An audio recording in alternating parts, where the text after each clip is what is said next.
하나님의 때가 최고의 때입니다. 일단 한번 하나님의 때에 일들을 하기만 하면 여러분은 최고의 것을 가집니다.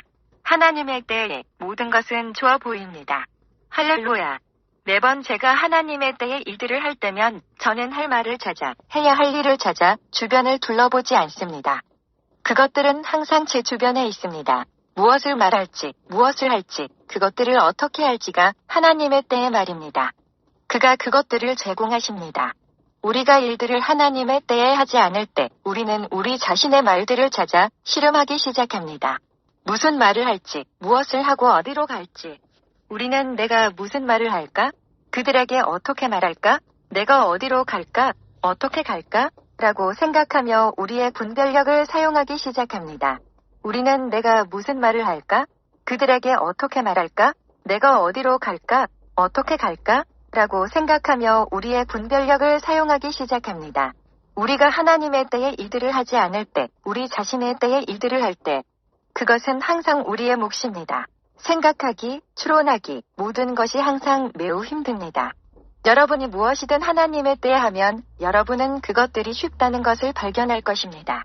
하지만 여러분이 여러분 자신의 때에 일들을 하면 그것은 결국 질병, 질환, 심장마비를 일으키는 여러분의 정력, 능력, 노력, 갈등, 압박을 요구합니다. 왜냐하면 그것을 하는 사람은 여러분이기 때문입니다.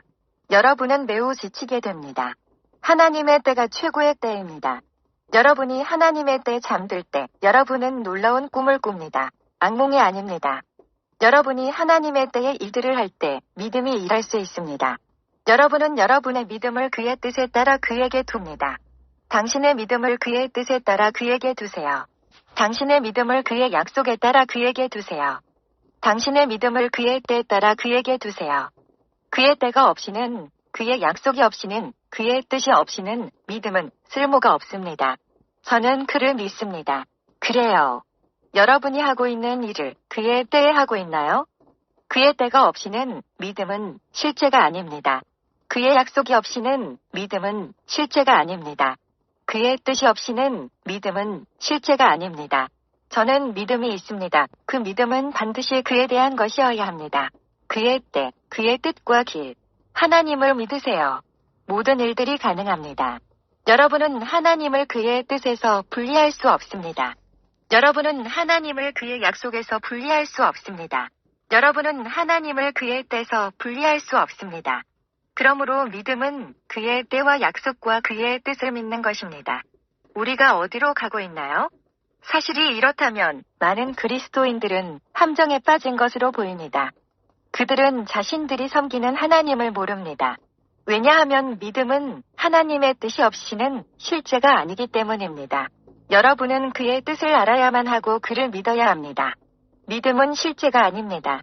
기억하세요. 하나님의 뜻은 하나님의 약속과 동일하다는 것을요. 그의 때도 그렇습니다. 여러분은 그가 여러분을 따라오도록, 여러분과 함께하도록, 여러분을 보호하도록, 여러분의 말을 듣도록, 여러분과 함께하도록 그의 때에 일들을 해야 합니다. 그의 때에 저는 그를 믿습니다. 이것은 여러분이 그의 때를 믿는다는 것입니다. 여러분은 여러분의 믿음을 그의 때, 그의 뜻, 그의 약속들에 둡니다. 저를 더 가져가시고 당신을 더 주세요. 저는 당신이 아침부터 봐온 모든 것을 믿기를 원합니다. 사람들의 간증, 그리고 우리가 봐온 하나님의 뜻, 우리가 봐온 하나님의 약속들, 이 모든 것은 하나님의 때였기 때문에 일어났습니다. 그것들은 하나님의 약속입니다. 그것들은 하나님의 뜻입니다. 우리는 그것들을 살펴보고 있었습니다. 얼마나 놀라운 축복인가요? 그것들은 당신이 묵상하던 것입니다. 저는 여러분에게 말씀은 묵상에 의해 우리의 일부분이 된다고 말했습니다. 하나님의 말씀은 묵상에 의해 저의 일부분이 됩니다. 그것이 유일한 방법입니다. 생각에 의해서가 아닙니다. 저는 여러분에게 생각에 관해서 말했습니다.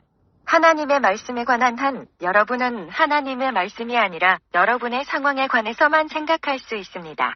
왜냐하면 묵상은 하늘의 집에 관한 것이고 생각은 땅의 집에 관한 것이기 때문입니다.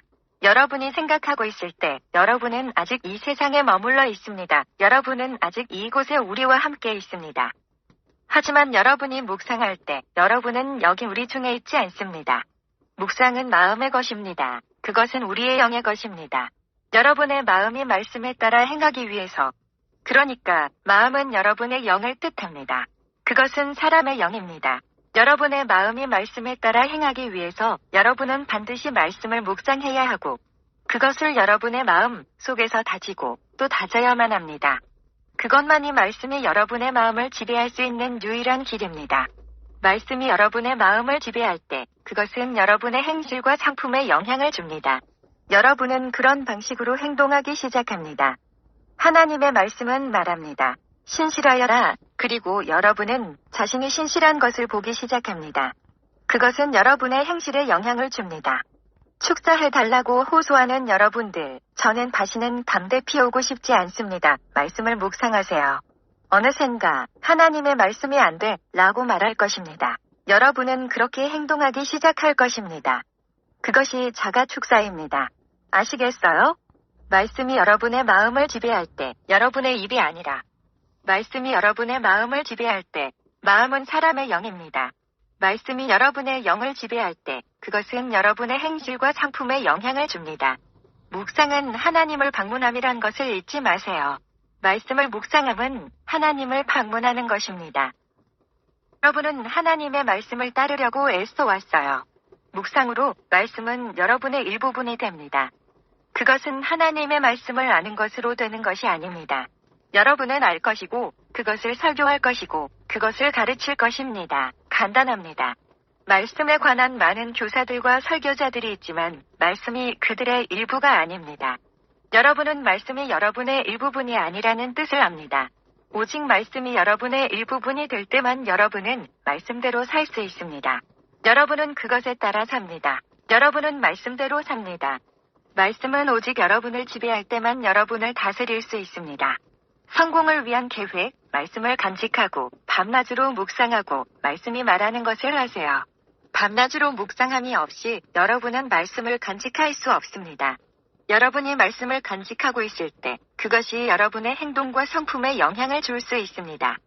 여러분이 밤낮으로 묵상할 때 말씀은 여러분의 행동에 즉시 영향을 줄 것입니다. 여러분은 막 시작해서 안 돼. 이것은 하나님의 뜻이 아니야. 이것은 하나님이 말씀하시는 것이 아니야. 그것이 여러분의 행동입니다. 하지만 여러분의 행동에 영향을 줄 것이 없이는 여러분은 원하는 것은 무엇이든 할 것입니다. 왜냐하면 말씀이 여러분의 행동에 영향을 주지 못했기 때문입니다. 말씀은 묵상에 의해 여러분의 일부분이 됩니다. 하나님의 말씀은 묵상에 의해 저의 일부분이 됩니다. 그런데 하나님의 말씀이 뭔가요? 하나님의 말씀, 성령은 물질들을 창조합니다. 이것은 성령이 물질보다 크다는 것을 보여주며 여러분은 그 물질 중에 하나입니다. 하나님의 말씀이 물질을 창조합니다. 이것은 성령님이 물질보다 크다는 것을 보여줍니다. 왜냐하면 그가 그것들을 창조했기 때문입니다. 우리가 가장 먼저 번성해야 할 곳은 우리의 영적인 삶입니다. 이웃에게 말하세요. 우리가 가장 먼저 번성해야 할 곳은 우리의 영적인 삶입니다. 하지만 오늘날 여러분은 부자이며 돈을 갖고 있고 큰 집을 갖고 있고 여러 대의 차를 갖고 있고 많은 돈을 갖고 있고 교수이지만 여러분의 영적인 삶은 제로입니다. 심지어 여러분은 하나님과 관계조차도 맺지 못합니다. 심지어 여러분은 남들의 것은 말할 것도 없고 자신에 대한 하나님의 뜻조차도 알지 못합니다. 그것이 여러분이 영적으로 제로라는 것을 보여줄 것입니다. 그리고 영이 물질을 창조합니다. 그리고 여러분은 평생을 물질을 위해 싸우고 있습니다. 여러분은 물질을 위해 일하고 싸우고 있으며 창조자, 영을 버립니다. 그래서 우리의 삶이 이런 것입니다. 여러분이 다른 영역에서 번성했을 때 번영은 짐이 됩니다. 아시다시피 여러분이 매우 살쪘을 때 그 살찐 것이 여러분의 다리에 영향을 주기 시작할 것입니다. 여러분은 이제 불평하기 시작할 것입니다. 여러분은 걸을 수 없을 것입니다. 그것들은 다 번영이고 다리는 영이십니다. 다리가 뭐라고요? 영이십니다. 그 모든 부분은 물질입니다. 그 모든 부분이 뭐라고요? 물질입니다. 두 다리는 뭐라고요? 영이십니다. 그것은 우리가 이야기하고 있는 것에 대한 이 세상에서의 좋은 예입니다. 그리고 영이 몸을 창조하셨습니다. 그 번영이 그에게는 너무 많으십니다. 그리고 그는 이제 다시 여러분을 움직일 수 없다고 불평하십니다. 그는 여러분을 움직이실 수 없을 것입니다. 부담이 있습니다. 이것은 위기입니다. 제가 여러분에게 밤낮으로 묵상하라고 부탁한 하나님의 말씀은 하나님과의 관계가 되어야 하고 하나님에 대한 방문이 되어야 합니다.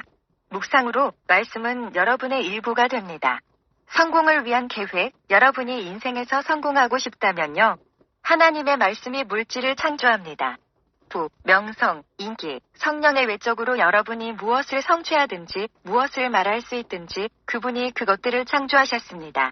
그것은 영이 모든 것보다 크다는 것을 보여주기 위한 것입니다. 그는 가장 크십니다. 하지만 오늘날 우리가 세상에서 쫓고 있는 것들이입니다. 그것을 위해 우리 자신을 죽이고 있습니다.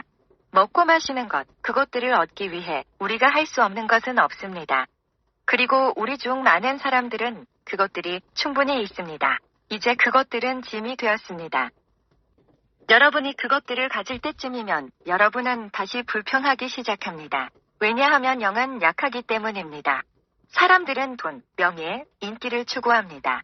이제 그들이 유명해지고 부자가 되면 그들은 다시 불평하기 시작합니다. 왜냐하면 그들의 영적인 삶이 전무하기 때문입니다. 여러분은 성령 위에 기초를 세우고 있습니다. 여러분을 축복합니다. 전 세계의 시청자 여러분, 여러분이 모든 것을 가졌다고 믿는다면 여러분은 부자이고 유명하고 세계적으로 유명하지만 여러분의 영적인 삶은 딱히 자랑할 만한 것이 없습니다.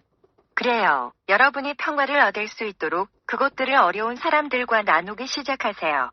여러분이 그것들을 나눌 때 하나님은 여러분의 영적인 삶을 증진시키십니다. 경건한 태도로 남들과 나누세요. 하나님은 손이 없지만 여러분의 손으로 주십니다. 그분은 돈이 없지만 여러분의 돈으로 나눠주십니다.